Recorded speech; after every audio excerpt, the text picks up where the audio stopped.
ಈ ನಾಡಿನ ರೈತರ ಆನಂದವಾಗಿ ಇರ್ತಾರಂತ ಆಶೀರ್ವಾದ ಮಾಡಿದ್ರು.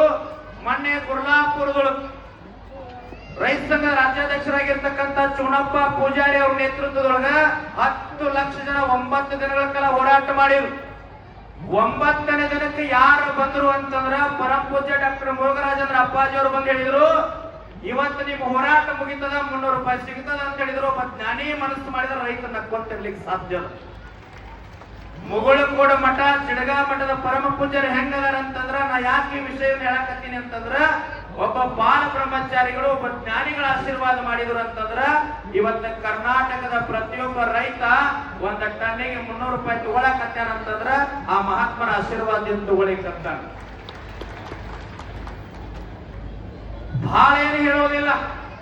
ಗೋಕಾಕ್ ತಾಲೂಕಿನ ಬಸನಗೌಡ ಪಾಟೀಲ್ ಅಂತ ಹೇಳಿ ಷಡಕ್ಷರಿ ಶಿವಯೋಗಿ ಸಿದ್ದರಾಮೇಶ್ವರ ಮಹಾರಾಜ ಜೀವಂತಿದ್ದಂತ ಸಂದರ್ಭಗಳು, ಯಪ್ಪ ಬಹಳ ದೊಡ್ಡ ಮಣಿ ಕಟ್ಟಿನ್ರಿ, ನೀವು ಪಾದ ಹಾಕ್ಬೇಕ್ರಿ ಅಂತಂದಾಗ ಷಡಕ್ಷರಿ ಶಿವಯೋಗಿ ಸಿದ್ದರಾಮೇಶ್ವರ ಮಹಾರಾಜರು ಹೇಳ್ತಾರ, ಸಣ್ಣ ಅಪ್ಪದನಪ್ಪ ಮುರುಗೇಂದ್ರಪ್ಪನ ಕರ್ಕೊಂಡು ಹೋಗು ಅಂತ ಹೇಳಿದ್ರು. ಅವಾಗ ಬಸನಗೌಡ ಪಾಟೀಲ್ ಹಿರಿಯರಂತಾರ, ಯಪ್ಪ ನಿಮ್ಮನ್ನ ಕರ್ಕೊಂಡು ಹೋಗ್ಬೇಕಂತ ಅಪೇಕ್ಷೆ ಐತ್ರಿ, ಆಸೆ ಐತ್ರಿ, ಸಣ್ಣ ಅಪ್ಪ ಬ್ಯಾಡ್ರಿ ಅಂತಂದಾಗ ಷಡಕ್ಷರಿ ಶಿವಯೋಗಿ ಸಿದ್ದರಾಮೇಶ್ವರ ಮಹಾರಾಜರು ಹೇಳ್ತಾರ, ಲಚ್ಚಾನ ಸಿದ್ಧಲಿಂಗನು ಅವನಾದಾನ, ಮುಗುಳಕೋಡದ ಎಲ್ಲಾ ಲಿಂಗನು ಅವನಾದಾನ, ಈ ಜಡಗಿಯ ಶಿವಯೋಗಿ ಸಿದ್ದರಾಮೇಶ್ವರ ಅವನಾದಾನಪ್ಪ, 3 ಅವತಾರ ಹೊತ್ತು ಬಂದಿರತಕ್ಕಂಥ ಬಾಲ ಬ್ರಹ್ಮಚಾರಿ ಅದನ್ನ ಅವ್ರನ್ನ ಕರ್ಕೊಂಡು ಹೋಗಿ ಅಂತ ಹೇಳಿದ್ರು.